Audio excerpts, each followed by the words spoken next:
Ladies and gentlemen, welcome to the Scott Firefighter Combat Challenge. In this video, we're going to walk you through the procedures that play in the game from start to finish. Going to be assisting me is Captain Paul Weinberg from the Haverhill Fire Department. He's going to be our demo today. Everything starts inside of the Scott staging area, so come on with us and we're going to walk you through the course.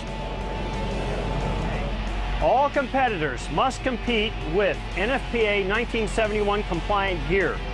That means that your bunkers have to have liners, pants and coat. The gloves have to be Nfpa compliant. That means they're going to have a label in it, liner, and a vapor barrier.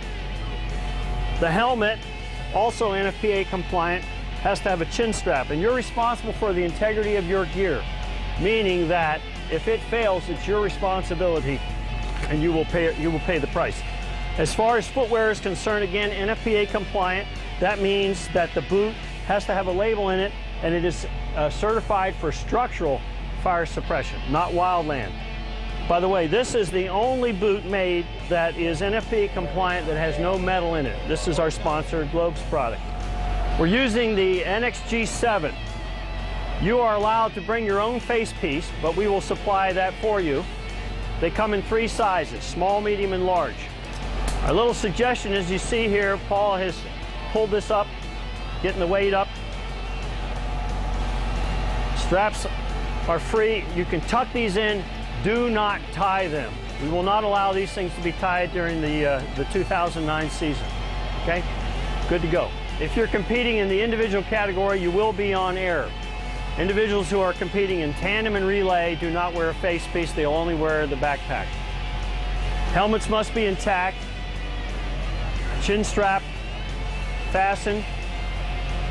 And if you have the type of helmet that has a detachable shell, make sure that the retention tabs are in place. We see a lot of competitors that lose their helmets because those are broken.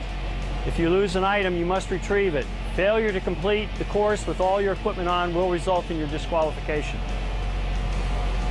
The last thing is, you plug you in. As soon as you start breathing, any fog you might have in the face piece is going to disappear. All right, he's good to go. He's got the NXG7. That's 4,200 PSI. Okay, all the action starts here at the bottom of the tower. You'll notice that there are 2 sensors that are adjacent to the high-rise pack. These have to be depressed with at least 5 pounds of downward force in order to close the circuit. This is designed to prevent a false start. The thing to remember about the start on this course is if you are on the left side, you're going to make sure that you pick up and put the shoulder load on your left shoulder.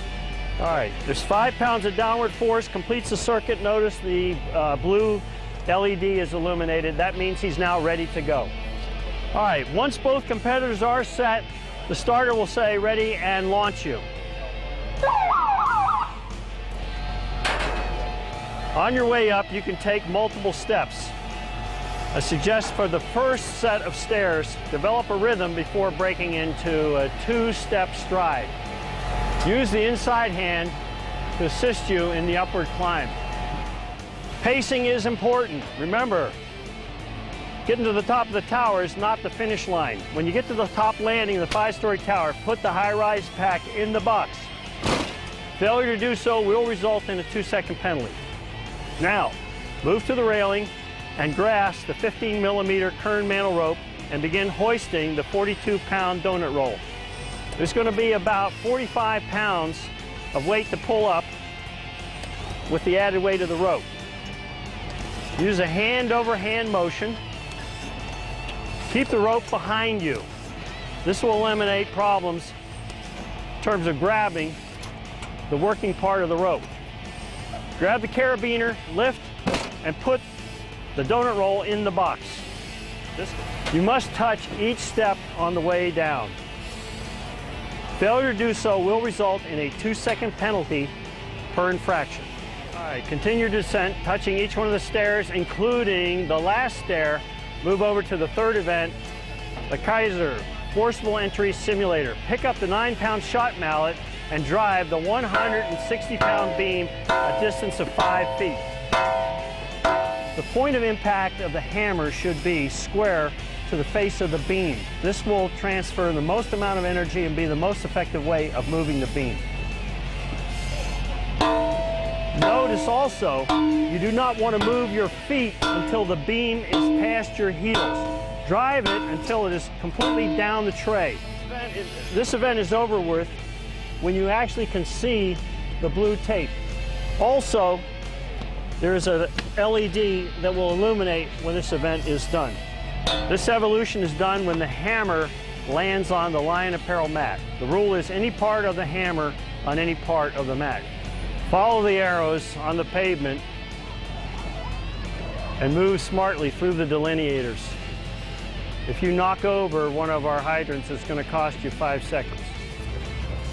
The far end of the course, you'll pick up the 1 3/4 tack line and drag it a distance of 75 feet.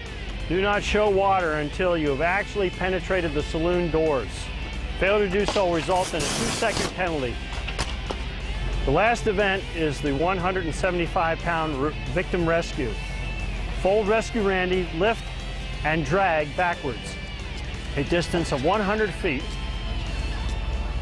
Upon crossing the finish line, you will hear an audible sound indicating that you are done. Do not look back. Generally what happens if you look back, you go in the direction that you're looking and you're going to fall down.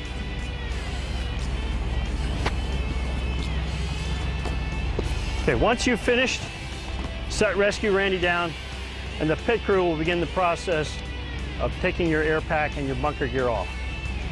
Any sports drink that you take within 20 minutes of this activity, you're likely to see again. Water is the best solution. Active walking is one of the best ways to rehab.